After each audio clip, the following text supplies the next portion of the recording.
Hi అండి. నమస్తే. తెలుగు నవలా శ్రోతలకు లక్ష్మీ కథల ప్రపంచానికి స్వాగతం. ఎద్దరమూడు సులోచనారాణి గారు రచించిన మీనావన్ అనే నవలను వింటున్నాం కదండి. ఈరోజు ఈ వీడియోలో మనం పార్ట్ 8 వినేద్దామండి. మర్నాడు అత్తయ్యని ఒప్పించి కృష్ణకు తెలియకుండా నేను రాజు సుందరిని చూడడానికి దెబ్బలూరు బయలడానికి ప్రయత్నించాము. కానీ మబ్బులు ఉధృతంగా పట్టి గాలి వాన రావడంతో మా ప్రయాణం ఆగిపోయింది. అలాంటి వాన నేను ఎప్పుడూ చూడలేదు. అంతలో చీకట్లు వ్యాపించినట్లుగా ముసుగు వచ్చింది. ఇంతలో అంతవరకు ప్రశాంతంగా ఉన్న వాతావరణం ఒక్కసారిగా కిటికీలు దర్వాజాలు ఊడిపడతాయేమో అన్నంత వేగంతో గాలి విజృంభించి వీచసాగింది. ఉన్నట్టుండి టపటపామని పెద్ద చినుకులు పడడానికి బదులు ఫట్ ఫట్ మని మంచుగడ్డలు పడసాగాయి. వడగళ్ళు వడగళ్ళు, అక్కయ్య, అమ్మా, త్వరగా రండి, వడగళ్ళ వాన పడుతుంది అని కేకలు పెడుతూ మణి, మధు, కామేశ్వరి బయటకు పరిగెత్తారు. నేను రాజు వాళ్లతో పాటు బయటికి వెళ్ళాము. అప్పటికే వాన పడుతుంది. గాలి వీసురు కాస్త తగ్గింది. మణి, మధు, కామేశ్వరి లోపలికి పరిగెత్తి ఒక్కసారిగా మందపాటి బట్టలని మీదేసుకుని బయటికి వచ్చి వడగళ్ళు ఏరసాగారు. వాళ్లతో పాటు పరిగెత్తుతూ పోటీపడి నేను కూడా ఏరాను. నిగనిగమంటున్న మంచుగడ్డలని అందరం నోట్లో వేసుకున్నాము. కుండపోతగా వర్షం ప్రారంభమైంది. పిల్లలు ముగ్గురు వానలో అల్లిమిల్లి తిరగడం ప్రారంభించారు. నేను కూడా వాళ్లతో కలిశాను. వరండాలో నిలబడిన కామేశ్వరి మా పైకి రండి అని వారిస్తుంది. కానీ నేను ఆ మాటలు లక్ష్య పెట్టలేదు. ముఖం పైకెత్తి చేతులు జాచి గిరగిరా తిరగసాగాను. తల మీద పడిన ఆ వర్షపు చినుకులు ముఖం మీదుగా మెడ మీద నుంచి కిందకు జారుతున్నాయి. కళ్ళు మూసుకుని నోరు తెరిచి తిరుగుతున్న నాకు షర్బత్ తీసుకుంటున్నట్టుగా అనిపించింది. అక్కడ నిలబడిన రాజేశ్వరి నవ్వు ముఖంతో నా వైపే చూస్తుంది. నువ్వు కూడా రా, చాలా బాగుంది, చెప్పలేనంత అద్భుతంగా ఉంది అన్నాను. వద్దు బాబు, తల తడుస్తుంది అంది. తడిస్తే ఆరబెట్టుకుంటే అదే పోతుందిలే, రా. నేను వెళ్ళి రాజేశ్వరి చేతులు పట్టుకుని వానలోకి లాక్కొచ్చాను. రాజేశ్వరి నేను చెయ్యి కలుపుకొని ఊగుతూ తిరిగాము. మంచి హుషారుగా ఉన్న నేను రాజేశ్వరి నడుం చుట్టూ చెయ్యి వేసి ఒక చేతిలో నా చేతితో పట్టుకుంటూ నీకు ఇంగ్లీష్ టైప్ డ్యాన్స్ నేర్పనా అన్నాను. వద్దు బాబు, వద్దు, నువ్వు ముందు నన్ను వదులు. నడుం మీద చేతి చెక్కిలి గింతలతో మెలికలు తిరిగిన రాజు మృదువుగా నడుం చుట్టూ ఉన్న నా చెయ్యిని తీసేస్తూ నీకు నేను ఉప్పులు గొప్ప నేర్పుతాను, రా అంది. నేర్పు మరి అన్నాను. రాజేశ్వరి నా 2 చేతులు పట్టుకుంది. ఇద్దరం ఎలాస్టిక్ని సాగదీస్తున్నట్టుగా చేతులు మరొకరి చేతులు ఒకరిని గట్టిగా పట్టుకుని సాధ్యమైనంత దూరంగా జరిగాము. గిరగిర రంగుల రాట్నంలా తిరగసాగాము. మొదట్లో మెల్లగా తిరగడం మొదలుపెట్టిన రాజేశ్వరి రాను రాను వేగం పుంజుకుని గబగబా తిరగసాగింది. రాజేశ్వరి వేగం నేను అందుకోలేకపోయాను. రాజు, చాలు చాలు, ఆపు, నా కళ్ళు తిరుగుతున్నాయి అన్నయ్య గట్టిగా అరిచాను. రాజేశ్వరి మెల్లగా ఆగి నా చేతులు వదిలేసింది. రాజా నా చేతులు వదిలేయగానే హఠాత్తుగా నాకేమిటో కాళ్ళ కింద ఆధారం పోయినట్టే అనిపించింది. దొర్లుకుపోతున్న బంతిలా అయ్యాను. కళ్ళు తిరుగుతున్నాయి, కాళ్ళు తేలిపోతున్నాయి. నిలదొక్కుందామన్నా నా శరీరం ఆగడం లేదు. చేతులతో ఆపుకోవాలని, నిలదొక్కుకోవాలని విశ్వ ప్రయత్నం చేస్తున్నాను. కళ్ళ ముందు భూమి ఇంకా గుండ్రంగా తిరుగుతూనే ఉంది. కూర్చో వదినా, కూర్చో, కళ్ళు గట్టిగా మూసుకో, తగ్గిపోతుంది అంది రాజేశ్వరి. రాజేశ్వరి చప్పున దగ్గరగా వచ్చి నన్ను గట్టిగా పట్టుకుంటూ. రాజేశ్వరి చేయి పట్టుకుని కళ్ళు మూసుకున్నాను. 5 నిమిషాల్లో అంతా తగ్గి మామూలు మనిషిని అయ్యాను. అబ్బా, ఇలా ఎప్పుడూ అవ్వలేదు అసలు అన్నాను కళ్ళు చేత్తో ఒత్తి నొక్కుతూ. ఇంతలో హఠాత్తుగా వరండాలో నుంచి వినిపించింది. గుడ్ రాజు, మీ వదిన నీకు డ్యాన్స్ నేర్పుతారంటే నువ్వు తనకే కళ్ళు తిరిగేలా డ్యాన్స్ చేయించావే. నేను ఉలికిపడిన దానిలా కళ్ళు తెరిచి మెడ తిప్పి అటువైపు చూశాను. కృష్ణ ఎప్పుడు వచ్చి అక్కడ నిలబడ్డాడో మేము చూడనే లేదు. వరండాలో చేతులు కట్టుకుని స్తంభానికి కొద్దిగా భుజం ఆనేలా చేరగలబడి నిలబడిన ఆ తీరు, ప్రసన్నంగా చిరునవ్వుతో ఉన్న ముఖం చూస్తుంటే అతను అక్కడికి వచ్చి నిలబడి చాలాసేపు అయినట్టే అనిపిస్తుంది. వంటింట్లో సాయంకాలపు వంట ప్రయత్నంలో ఉన్న అత్తయ్య అక్కడ బయటికి వచ్చింది. వస్తూనే మమ్మల్ని చూడగానే, అయ్యో ఏమిట్రా తడవడం, చిన్నపిల్లలు లోపలికి రండి, తలలు నానిపోవడం లేదు, రాజు నీకైనా బుద్ధి ఉండనక్కర్లేదే అంది. రాజుని ఏమనకత్తయ్య, నేనే లాక్కెళ్ళాను, ఇక్కడ ప్రేక్షకులు ఉన్నారన్న సంగతి మాకు తెలియదులే, లేకపోతే ఇందాకనే మానేసేవాళ్ళం అన్నాను కృష్ణ వైపు చిరుకోపంగా చూస్తూ. కానీ ఖర్చు లేకుండా ఇంత మంచి డ్యాన్స్ కనిపిస్తుంటే చూడకుండా ఎలా ఉంటాను? చిరునవ్వుతో నా కళ్ళల్లోకి సూటుగా చూస్తూ అన్నాడు. నేను అతని ప్రశ్నకి జవాబు చెప్పలేకపోయాను. ఎందుకంటే ఎప్పుడూ లేనిది కృష్ణ చూపులు నన్ను తాకినట్టుగా అయినాయి. చటుక్కున వేగంగా అక్కడి నుంచి పారిపోయినట్టుగా వెళ్ళిపోయాను. ఆ రాత్రి తెల్లవారులు ఎవరికీ సరిగ్గా నిద్ర పట్టలేదు. అందరికీ ఒకే తుమ్ములు. మర్నాటికి కాస్త తగ్గింది. కానీ టాన్సిల్స్ ఉన్న నాకు బాగా భారం చేసి జలుబు, తలనొప్పి, ఒళ్ళు నొప్పులు వచ్చినాయి. పొద్దుట లేవగానే అత్తయ్య నా ఒళ్ళు పట్టుకుని చూసి జ్వరం ఉందని చెప్పి కాఫీ అయినా తాగనీయకుండా మిరియాల కషాయం ఇచ్చి తాగమంది. నేను నోట్లో పెట్టుకుని ఒక్క గుక్క మింగాలో లేదో ఇంటికి పైకప్పు ఎగిరిపోయేలా అరుస్తూ ఉక్కిరి బిక్కిరయ్యాను. అప్పుడే స్నానం చేసి తల తుడుచుకుంటూ లోపలికి వస్తున్న కృష్ణ నేనున్న గదిలోకి తొంగి చూస్తూ సంగతి విని ఆ కషాయం తాగొద్దని తను వేరే మందు ఇప్పిస్తానని చెప్పాడు. అత్తయ్య చాదస్తంగా కషాయం అంతా నా చేత ఎక్కడ తాగిస్తుందోనని భయపడిన నేను ఆ ప్రమాదం తప్పించుకున్న అతని వైపు కృతజ్ఞతగా చూశాను. తర్వాత కొద్దిసేపటికి కృష్ణ ఇచ్చిన ఎర్రమట్టి లాంటి పొడి మింగి వేడివేడి కాఫీ తాగాను. 9 గంటలు అవుతుండగానే రాజేశ్వరి పసుపు వేసి మరుగుతున్న నీళ్లు పెద్ద రగ్గు తెచ్చి నా కూర్చి ఆవిరి పట్టింది. చూసావా వదిన, నేను చెబితే వినలేదు నువ్వు. చూడు ఎంత జలుబైందో అంది నిష్ఠూరంగా. నీ మాట ఇంత విలువైందని నాకు తెలీదు. ఇక మరెప్పుడూ నీ మాట నిర్లక్ష్యం చేయనులే. చెమటలు దిగజారుతున్న ముఖాన్ని రగ్గు ముసుగులో నుంచి బయటకు తీస్తూ నవ్వుతూ అన్నాను. కృష్ణ టాన్సిల్ స్వాప్ తగ్గడానికి కూడా మందిచ్చాడు. మంచం మీద మగుతుగా అనిపిస్తుండగా పడుకొని ఉన్నాను. కృష్ణ ఎప్పుడు లేనిది ఈరోజు తెల్లటి మొల్లె పువ్వు లాంటి బట్టలు వేసుకుని జుట్టు చక్కగా దువ్వుకుని నీట్గా తయారయ్యి బయటికి ఎక్కడికో వెళ్ళబోతున్నాడు. అతన్ని చూడగానే ఎప్పుడూ ఇలా ఉండకూడదు అనిపించింది. రాజేశ్వరి పిల్లల బట్టల్ని తీసి ఒక చోట పడేసి చాకలికి వేయడానికి పద్దురాస్తుంది. రాజు, మీ అన్నయ్య నాకు ఇచ్చిన మందు ఫీజు ఎంతో అడుగు, నేను మళ్ళీ ఎగ్గొట్టాను అనుకోగలడు అన్నాను. రాజేశ్వరి నవ్వు ముఖంతో అన్నగారి వైపు చూసింది. ఒట్టి మాటలు ఎందుకు లేవే రాజు, ఇచ్చేదా పెట్టేదా అన్నాడు కృష్ణ నిర్లక్ష్యంగా. నాది ఫీజు ఇవ్వని హోప్లెస్ కేస్ అని ముందే తెలిసినట్టుగా. ఒట్టి మాటలేం కాదు, నిజంగా అంటున్నాను. ఎవరి చేతైనా పని చేయించుకోదలుచుకోవడం కానీ ఆయాచితంగా సాయం పొందడం కానీ నాకు అస్సలు ఇష్టం లేదు. అయితే సరే, లేచి వెంటనే 10 గుంజీలు తీయమను, అదే నా ఫీజు. నేను తెల్లబోయాను. గుంజీలా? నేనా? చేతిలో ఏం లేదు, లేకపోతేనా అతని మీద కొట్టాలన్నంత కోపం వచ్చింది. రాజేశ్వరి కిలకిలా నవ్వింది. నాకు కూడా నవ్వొచ్చింది, కానీ బలవంతంగా ఆపుకున్నాను. కృష్ణ గదిలో నుంచి వెళ్ళిపోబోతూ వెనక్కి తిరిగి అన్నాడు. రాజు, లెక్క సరిగ్గా ఉండాలి. పక్షపాతం చూపించావంటే చెవులు ఎక్కలాగుతాను. 10 గుంజీలు కరెక్ట్గా తీయాల్సిందే. నేను చాలా కఠినుణ్ణి, ఫీజు తగ్గితే ఊరుకోను. రాజేశ్వరితో ఈ మాటలు చెప్పడం అయిపోయే ముందు అతని కళ్ళు మెరుపులా నా కళ్ళతో కలిసి పక్కకు తిరగడం గమనించాను నేను. కృష్ణ వెళ్ళిపోయాడు. చూసావా, ఓడిపోయావు. ఇస్తావా ఫీజు? రాజేశ్వరి కొంటిగా అడిగింది. ఏమిటి ఈరోజు విశేషం? మీ అన్నయ్య హుషారుగా ఉన్నాడు, రాజకుమారుడిలా తయారయ్యాడు. ప్రసంగం మారుస్తూ అడిగాను. రాజేశ్వరి మళ్ళీ తన పని చూసుకుంటూ అంది. ఈరోజు ఊళ్ళో ఓ పని ఉంది. అప్పుడప్పుడు మా ఊళ్ళో లైబ్రరీ కమిటీ ఇలా నాటకమో బుర్రకథో హరికథో ఏర్పాటు చేస్తూ ఉంటుంది. ప్రదర్శనానికి ముందుగా ఉన్న వాళ్ళైనా బలవంతంగా టిక్కెట్ వంటగట్టి డబ్బు వసూలు చేస్తారు. నాటకం మాత్రం అందరికీ ఉచితము. టికెట్ కొన్న వాళ్ళకి ముందు 4-5 వరుసల కుర్చీలు ప్రత్యేకంగా కేటాయిస్తారు. అయితే ఈరోజు వెళ్తున్నారా మీరంతా? టికెట్లు ఎప్పుడో కొనేశాము. నువ్వు కూడా వస్తావా అంది. వస్తానన్నట్టు తలూపాను. ఈ ఊళ్ళో అన్నీ చూడడం పడుతుంది కానీ ఆ సుందరిని చూడడం మాత్రం కుదరడం లేదు అన్నాను. సుందరిని నిజంగా నీకు చూడాలని ఉందా? నిజంగా చూడాలని ఉంది. ఎందుకని వదినా? ఏమో తెలీదు రాజు, చూడాలని మాత్రం గట్టిగా అనిపిస్తుంది. చూడకుండా వెళ్ళిపోతే నా ఈ ప్రయాణంలో ఏదో అసంపూర్తి ఉండిపోయినట్టే అవుతుందేమో నాకు. నీకు అసంతృప్తి రానివ్వను నేను. నీకు అంత చూడాలని ఉంటే సుందరినే ఇక్కడికి రమ్మనమని కబురు చేస్తాను. కబురు చేస్తే వస్తుందా? వస్తుంది, ఎందుకు రాదు?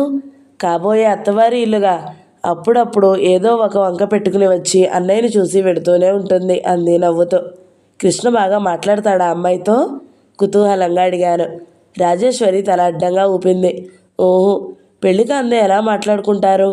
అసలైన అన్నయ్య ఆడవాళ్లతో ఎంతో మర్యాదగా ఎవరితో ఎంత మాట్లాడాలో అంతే మాట్లాడతాడు. నీతో కూడా చూసావా మొదట్లో ఎలా ఉన్నాడో? నేను పోరాడితే ఇప్పుడు ఆ మాత్రం చనువుగా మాట్లాడుతున్నాడు. వాడి స్వభావమే అదో రకం. వంట ఇంట్లో నుంచి అత్తయ్య రాజు అని కేక పెట్టడంతో వస్తున్నానమ్మా అంటూ రాజు వెళ్ళిపోయింది. నేను చాలాసేపు పరధ్యాసగా ఆలోచిస్తూ ఉండిపోయాను. రాజేశ్వరి పోట్లాడబట్టే కృష్ణ నాతో చనువుగా మాట్లాడుతున్నాడా? అంతకంటే ఇంకేం లేదా? చెల్లెలి సంతృప్తి కోసమే మాట్లాడే మనిషి అయితే అప్పుడప్పుడు ఆ కళ్ళల్లో ఆ మెరుపు ఎందుకు కనిపిస్తుంది? నేను పొరబడుతున్నానా? రాజేశ్వరి పొరబడుతుందా? ఏమో. అసలైన ఈ ఆలోచనలన్నీ ఎందుకు? నాకు మగతగా ఉంది. క్రమంగా నిద్ర పట్టేసింది. ఆ రోజు నేను భోజనం చేయలేదు. 12 గంటలకు కొద్దిగా బ్రెడ్ తిన్నాను, పాలు తాగాను. కృష్ణ ఆ పగలంతా ఇంటికి రానేలేదు. రాత్రి అయింది. అందరూ గబగబా భోజనాలు ముగించుకుని నాటకానికి వెళ్లే ప్రయత్నంలో హడావిడిగా ఉన్నారు. నాటకం మొదలవడమే రాత్రి 9 గంటలకు మొదలవుతుంది. అది పూర్తి అయ్యేసరికి ఎంత టైం అయినా పట్టవచ్చు. సీనికి మధ్య రంగాలంకరణ మార్చడానికి ఒక్కొక్క దానికి కనీసం అరగంటైనా పడుతుందట. పగలంతా భోజనం చేయకపోవడంతో నాకు చాలా నీరసంగా ఉంది. అయినా అందరితో పాటు నేను తయారయ్యాను. పడుకుని ఉన్న నేను లేచి చీర మార్చుకుని కూర్చోవడం చూసి ముఖం చిట్లించి నువ్వెక్కడికి అన్నాడు కృష్ణ. ఇంకెక్కడికి? నాటకానికి అన్నాను విసుగ్గా. నిజంగానా? నాకు ఆ క్షణంలో ఆ నాటకం అంటే విసుగ్గానే ఉంది. ఇంట్లో అందరూ బయలుదేరుతూ ఉంటే గత్యంతరం లేక నేను బయలుదేరాల్సి వచ్చింది. మంచిదానివే. ఏం ఈ ఊరు వదిలిపెట్టి వెళ్ళదలుచుకోలేదా నువ్వు? రాత్రంతా నిద్రపోలేదు. పగలంతా టెంపరేచర్ ఉంది. ఈ చల్లటి గాలిలో ఆరు బయట ఎలా కూర్చుంటావు? ఎలాగో అలా కూర్చుంటాను. నీకెందుకు ఆ విషయం అన్నట్టుగా అన్నాను. జ్వరం తగ్గింది కదట్రా అంది అత్తయ్య. అసలు సంగతి నాకు తెలుసు. నన్ను ఒక్కదాన్ని ఇంట్లో వదలడం ఇష్టం లేదు. అలా అని నా కోసం ఆగిపోవడం కూడా ఎవరికీ సిద్ధంగా లేరు. ఏమిటమ్మా నువ్వు చెప్పేది? ఈ చల్లటి గాలికి మళ్ళీ ఏదైనా చేస్తే అన్నాడు కృష్ణ. ఆ వంకతో నేనెక్కడి ఇంట్లో ఉండిపోతానో అని నీ కొడుక్కి భయం అత్తయ్యా అన్నాను. నువ్వు నీ ఇష్టంతో కావాలని ఎన్నాళ్ళున్నా నాకు అభ్యంతరం లేదు.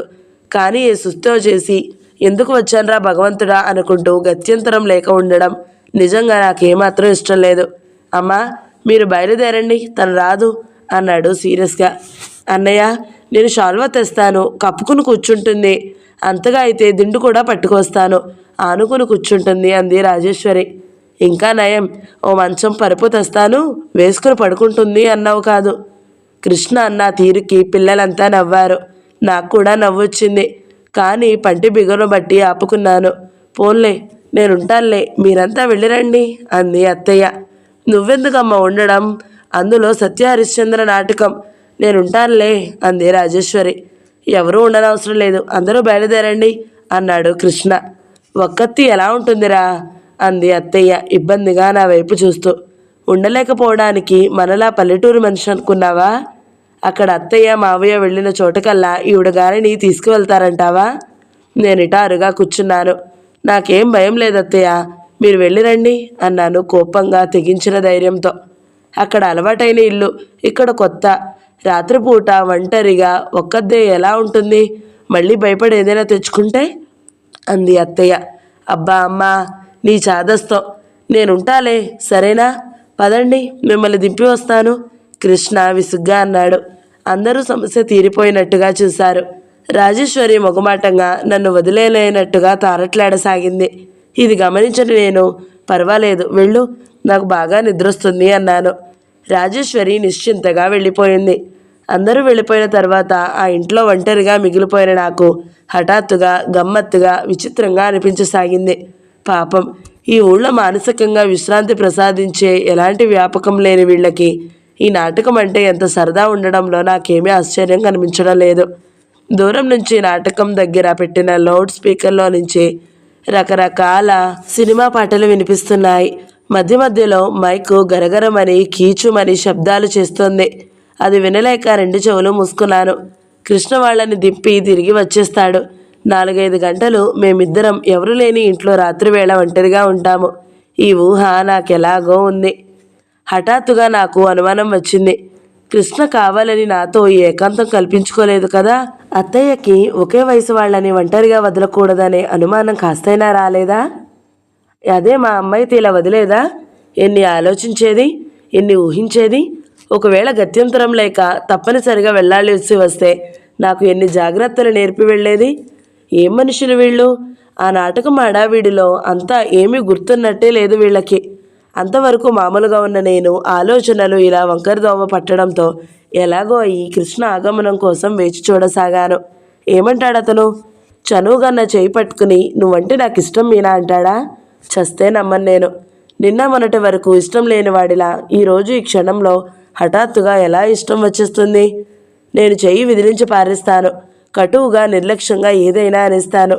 తొలి యవ్వనంలో ప్రప్రథమంగా పురుషుడితో ఏకాంతం గడపబోతున్న సమయం ముందు కన్నెపిల్ల హృదయం ఎలా కంగారు పడుతుందో, ఎంత తికమక ఆలోచిస్తుందో నేను కూడా అలాగే అనుభూతి చెందసాగాను. నాకు భయంగా, అవ్యక్తంగా, కుతూహలంగా ఎలాగో అనిపించసాగింది.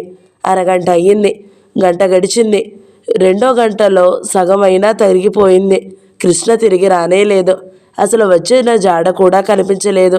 నిజంగా నాతో ఏకాంతం కోసం తప్పించిపోతున్న వాడైతే ఇంతకాలం వృధా చేస్తాడా? క్రమంగా నాలో వెర్రిమొర్రి ఆలోచనలన్నీ అంతరించాయి. ఆంతర్యం కుదుటపడింది. అతనికి అసలు ఆ ఉద్దేశమే ఉండి ఉండదు. ఎప్పుడూ ఎక్కడ వయసు వచ్చిన మగాడితో ఒక క్షణం కూడా ఒంటరిగా గడపని నేను ఆ కుతూహలంతో, ఆ భయంతో ఇదంతా ఊహించుకున్నాను. తలా తోకా లేని నా ఆలోచనలకి నాకే కోపం వచ్చింది. సిగ్గు వేసింది కూడా. కృష్ణకి కూడా నాటకం చూడాలని ఉందని, కేవలం అత్తయ్యని సంతృప్తిపరచడం కోసం రాజు ఎక్కడ మానేస్తుందో అనే భయంతో అలా అని ఉంటాడు. అతను ఈ పాటికి హాయిగా సర్వం మరిచి కుర్చీకి అతుక్కుపోయి ఆ నాటకాన్ని చూస్తూ లీనమై ఉండిపోవచ్చు. అసలు ఇంట్లో నేనంటూ ఒకదాన్ని ఉన్నాననే జ్ఞాపకం కూడా అతనికి ఉండకపోవచ్చు. వాళ్ళెవరూ ఇప్పుడే ఇంటికి రారు అనే ఊహ నాకు భయాన్ని కలగజేసింది. దిండు సరిచేసుకుని పడుకున్న నాకు నిద్ర పట్టలేదు. ఎక్కడో ఎవరో నడిచినట్టు వినిపించింది. చటుక్కున లేచి కూర్చున్నాను. వీధి తలుపు దగ్గరగా వేసి ఉంది. లోపలికి ఎవరూ రాలేదు కదూ.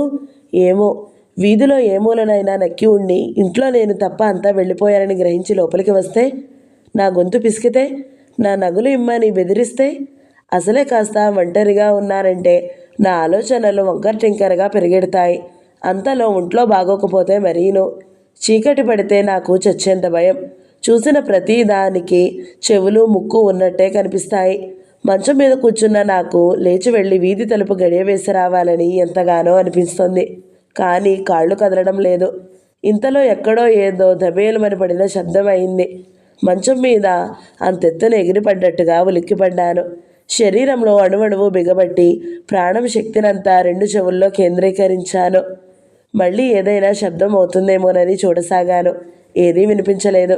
కానీ మళ్ళీ అడుగుల శబ్దం విని పరపరా కోస్తున్న ధ్వని. ఎవరైనా లోపలికి వచ్చేలేదు కదా. నేను మేల్కొని కూర్చున్నానని ఏం చేయడమా అని ఆలోచిస్తూ నిలబడిపోలేదు కదా. మరి అడుగుల శబ్దం ఎందుకు ఆగిపోయింది? గదిలో లాంతరు వెలుగులో ఉన్న నాకు బయట అంతా చీకటిగా ఉండడంతో ఏమీ కనిపించలేదు.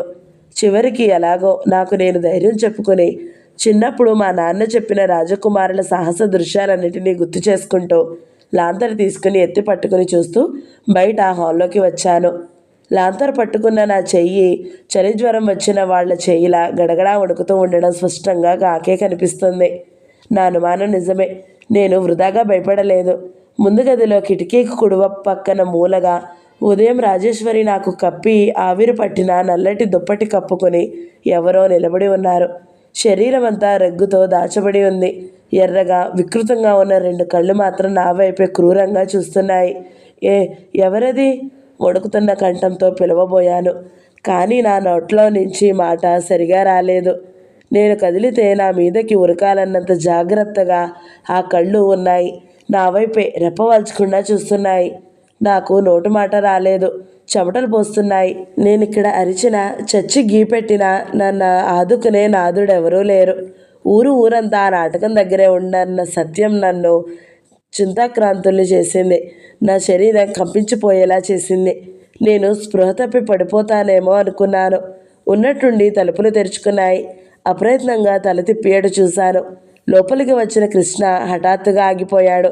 నేనక్కడ అలా ఉండడం అతనికి విచిత్రంగా కనిపించి ఉండవచ్చు.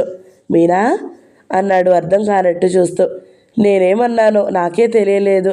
నా చేతిలో లాంతర్ కింద ఎలా పడిందో నాకు గుర్తే లేదు. 2 అంగల్లో వచ్చి అతనిని కరుచుకుపోయాను. ఏమిటిది? ఏమైంది? ఏమైంది? కంగారుగా ఆతృతగా అన్నాడతను. దొంగ ఆ మూల ఉన్నాడు అన్నాను. కింద పడ్డ లాంతరు గమ్ గమ్ అని ఎగిరి ఆరిపోయింది. చిమ్మ చీకట్లో అతన్ని హత్తుకుపోయి నిలబడిన నాకు అతని స్పర్శ కాస్త ప్రాణం తెప్పించినట్టుగా అయింది. ఎక్కడా? ఎవరు? ఉండు, నన్ను చూడని. అతను నన్ను విడదీసుకోవడానికి ప్రయత్నిస్తూ అన్నాడు. వద్దు, వెళ్ళిపోని. ఒంటరి వాడివి. అతని చేతిలో కత్తి లాంటిది ఏదైనా ఉందేమో. అతన్ని కదలనివ్వకుండా చేస్తూ అన్నాను. అప్రయత్నంగానో ప్రయత్నంగానో క్షణంసేపు అతని చేతులు నన్ను బలంగా గుండెలకి హత్తుకున్నాయి. అది భ్రమో లేక యథార్థమో తెలియనంత వేగంగా జరిగిపోయింది. అతను ఆ వెంటనే నా చేతుల్ని విడదీస్తూ, నీ మొహం, ఈ ఇంటికి అంత ధైర్యంగా రావడానికి ఎవరికీ గుండెలు లేవు.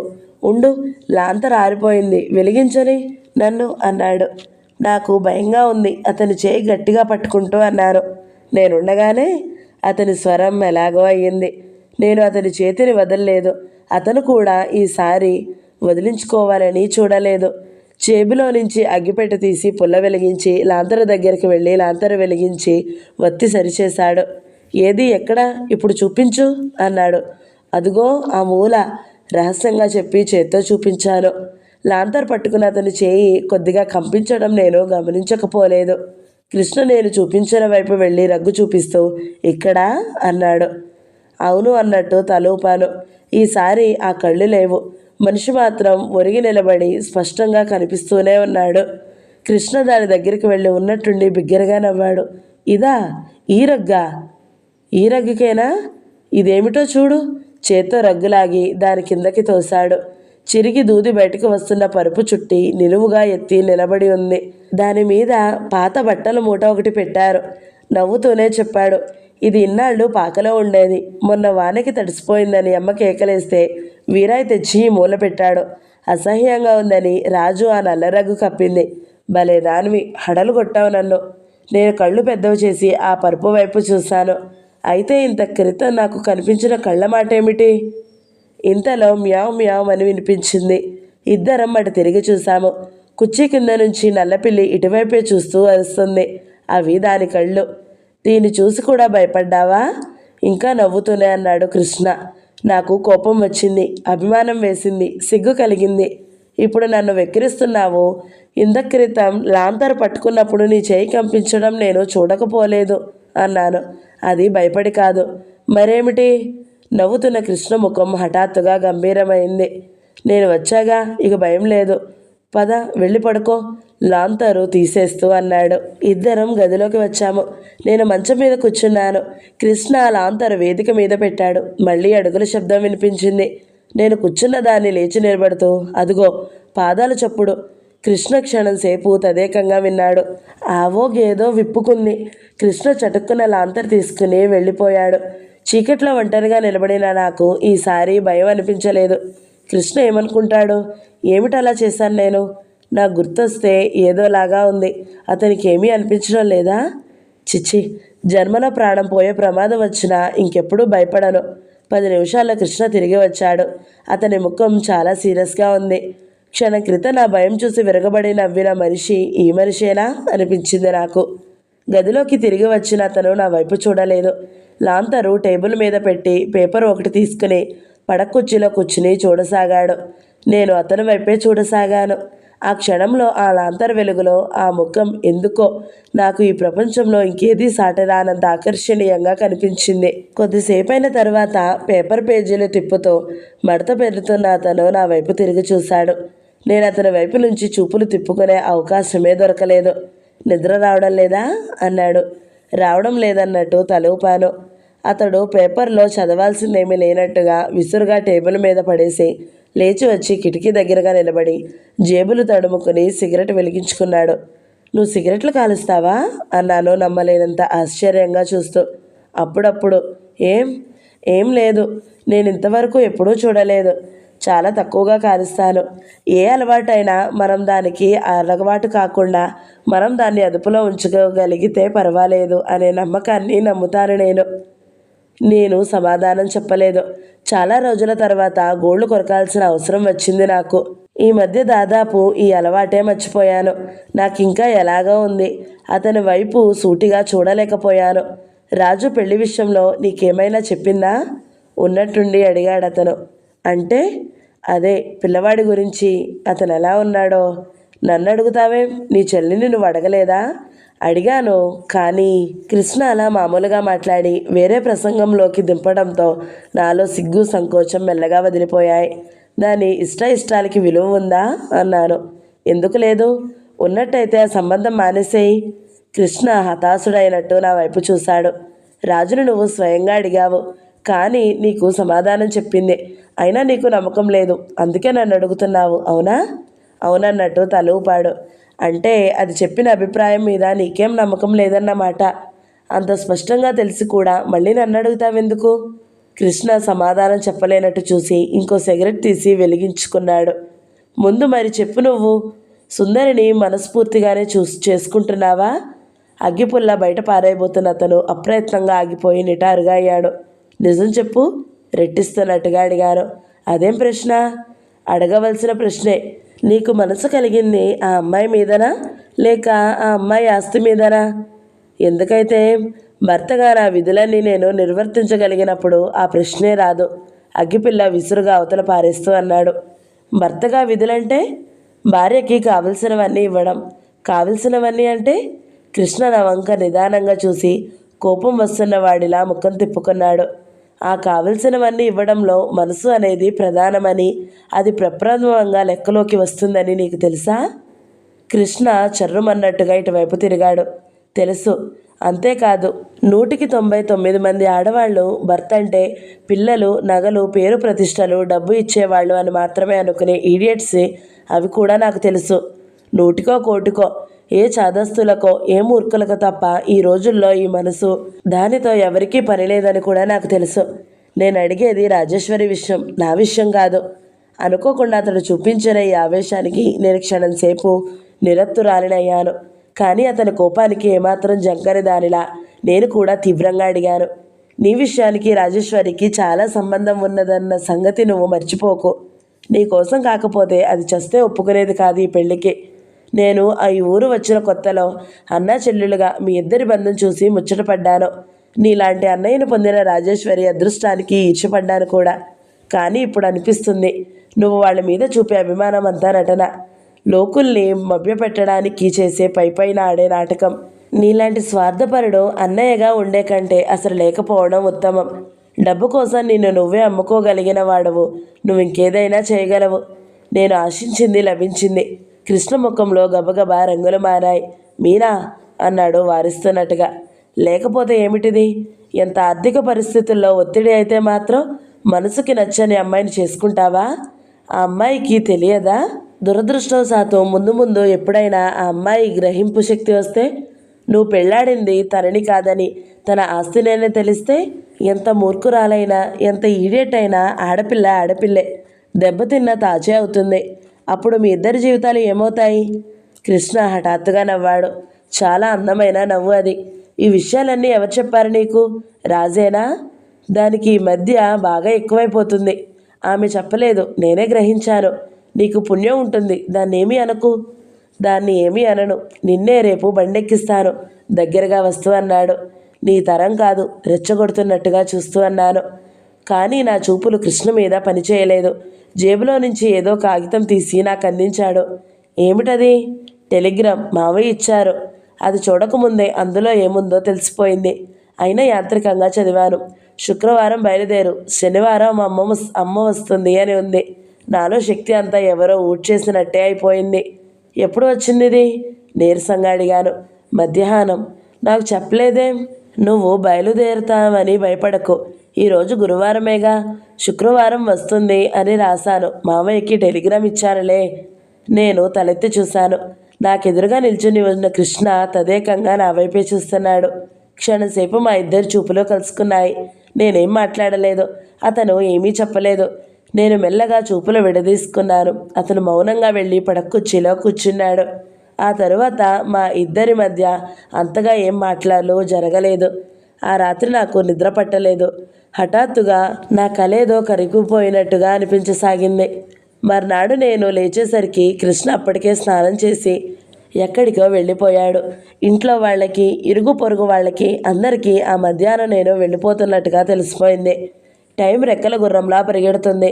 అత్తయ్య త్వరగా ముందు గదిలో భోజనం పెట్టింది.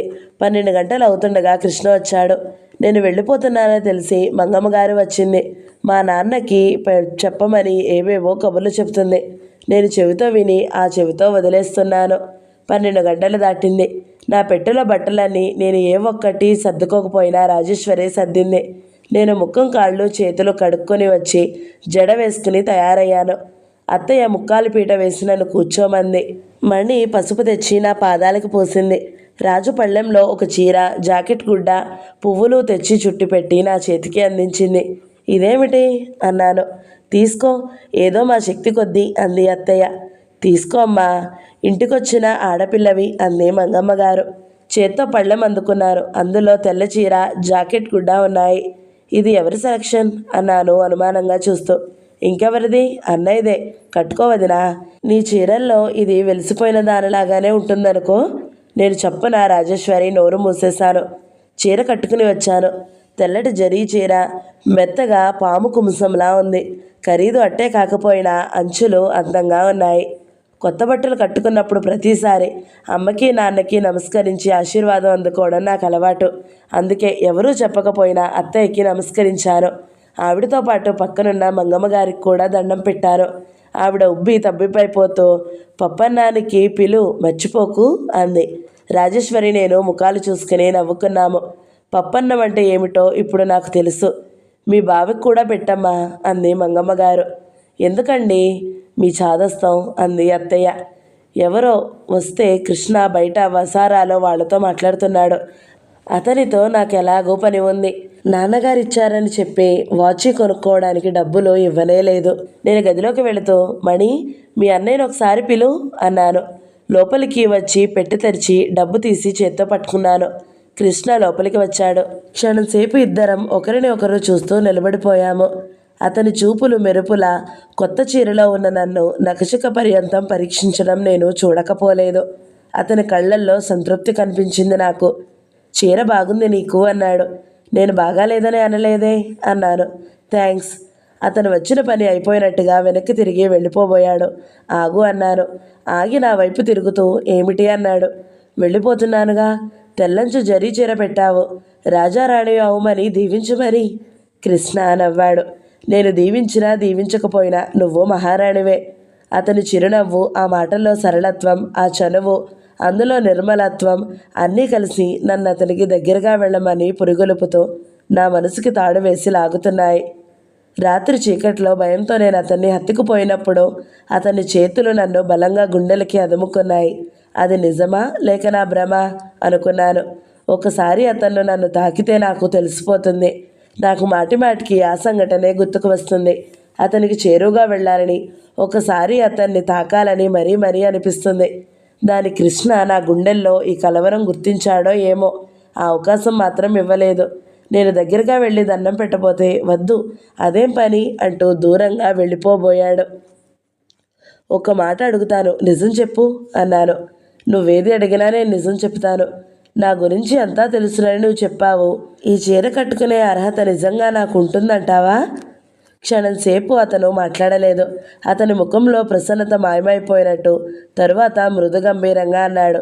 మీనా, నువ్వు అలాంటి ఆలోచనలు ఏమీ పెట్టుకోవద్దు. ఈ ఇంటి మేనగోడిలుగా నీకు అన్ని అర్హతలు, అధికారాలు ఉన్నాయి. నేను చూపులు చొప్పున నేల మీదకి దించుకున్నాను. నాకెలాగో అనిపించింది, అతను అలా మాట్లాడే కంటే నన్ను వెక్కిరించి హేళన చేస్తే బాగుండేదేమో. క్షణాలు గడిచాయి. బయట వాళ్ళు నిలబడి ఉన్నారు. నేను వెళ్ళనా? ఎంతో ప్రియమైన స్వరంతో దగ్గరగా సెలవు కోరుతున్నట్టుగా అడిగాడు. ఈ డబ్బు తీసుకో. డబ్బా ఎందుకు? అతని మాటల్లో లాలిత్యం ఎగిరిపోయింది. ముఖం చిట్లిస్తూ అడిగాడు. వాచి కొనుక్కో. నేను చిన్నపిల్లాడిని కాదు. ఒకరి దగ్గర బహుమతులు తీసుకునే మనస్తత్వం నాకు చిన్నప్పటి నుంచి లేదు. ఇంటికి పెద్దగా పుట్టినవాడిని కాబట్టి చాలా చిన్నతనం నుంచే ఇవ్వడం తప్ప తీసుకోవడం అలవాటు లేని మనస్తత్వం వచ్చింది నాకు. నువ్వు తీసుకోవాలి తప్పదు పట్టుదలగా అన్నాను. కృష్ణ క్షణం సేపు డబ్బు వైపు నా ముఖం వైపు మార్చి మార్చి చూశాడు. కంఠంలో రోషపు జీర తొంగి చూస్తున్న కంఠంతో అన్నాడు, నువ్విక్కడ ఉన్నదానికి విలువ ముట్ట చెప్తున్నానంటే తప్పకుండా తీసుకుంటాను. కానీ ఇది బోర్డింగ్ కాదని నా మనవి.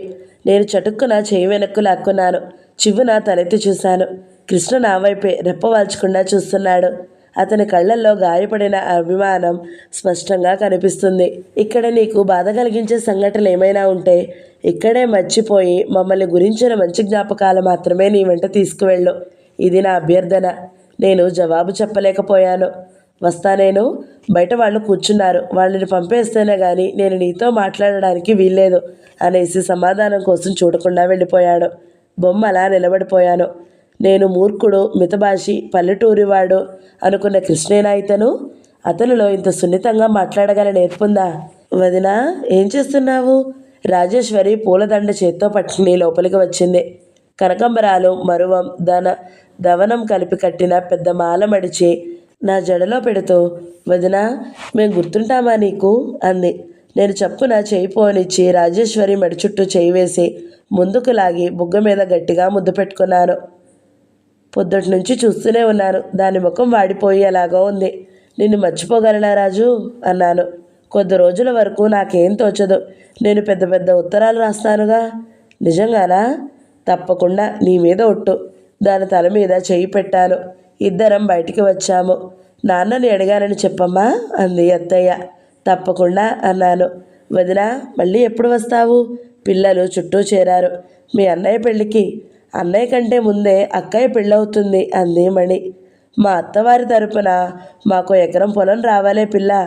మీ నాన్న ప్లేడరేగా, మీ దగ్గరికే వస్తాను దావా వేయడానికి అంది మంగమ్మ గారు. బండి వాకిట్లో ఆగింది. ఇంకా కాలేదా? ఏమిటి ఆలస్యం? టైం అయిపోతుంది అన్నాడు కృష్ణ. వచ్చినప్పటి నుంచి చూస్తున్నాను. ఎప్పుడు బండెక్కిద్దామా అని చూస్తున్నాడు. ఎలాగో వెళ్ళిపోతున్నాను. ఒక్క నిమిషం ఆగలేకుండా ఉన్నావు అన్నాను నిష్ఠూరంగా. వెళ్ళిపోయే వాళ్ళని ఎంత త్వరగా పంపేస్తే అంత మంచిది. దాన్ని ఉంచుకోవాలంటే మార్గం ఉంది కదరా. అబ్బాయే ఒప్పుకోవడం లేదు అంది మంగమ్మ గారు. అత్తయ్య కోపంతో చూసింది. కృష్ణ ముఖం ఎర్రబడింది. రాజేశ్వరి మాత్రం ఏమీ అనలేదు. హఠాత్తుగా వాతావరణం కలుషితమైనట్లుంది. రాజు, ఎందుకు అలా ముఖం వేలాడేసుకుని నిలబడతావు? పద, మీ వదిన్ని రోడ్డు వరకు వచ్చి బస్సు ఎక్కించుదు గాని అన్నాడు కృష్ణ. ఎందుకు లేరా? అత్తయ్య వారించింది. పర్వాలేదు, రానిమ్మా. రాజు ముఖం వికసించింది. పిల్లలంతా నేను అంటూ బయలుదేరారు. అందరూ ఎక్కాము. బండి కదిలింది. కమలమ్మ గారి మేనకోడలు వెళ్ళిపోతుందంటూ వీధి వాకిట్లో నిలబడి ఆడవాళ్ళు చాలామంది చూశారు. నేను వచ్చేటప్పటి అనుభవానికి ఇప్పటికీ పోల్చి చూసుకోసాగాను. టైము ఇట్టే గడిచిపోయింది. దూరం తరిగిపోయింది. మేం బండి దిగామో లేదో బస్సు వచ్చేసింది. హడావిడిగా ఎక్కేశాము. బస్సు కదిలింది. రాజేశ్వరి పిల్లలు క్రమంగా దూరమైపోయారు. మీనా 1 పార్ట్ 8 సమాప్తం. ఈ వీడియో మీకు నచ్చినట్లయితే లైక్ చేయండి, షేర్ చేయండి, మంచి కామెంట్ పెట్టండి. ఇలాంటి మరిన్ని వీడియోల కోసం మన ఛానల్ని సబ్స్క్రైబ్ చేసుకోండి. Thank you so much for watching. నమస్తే.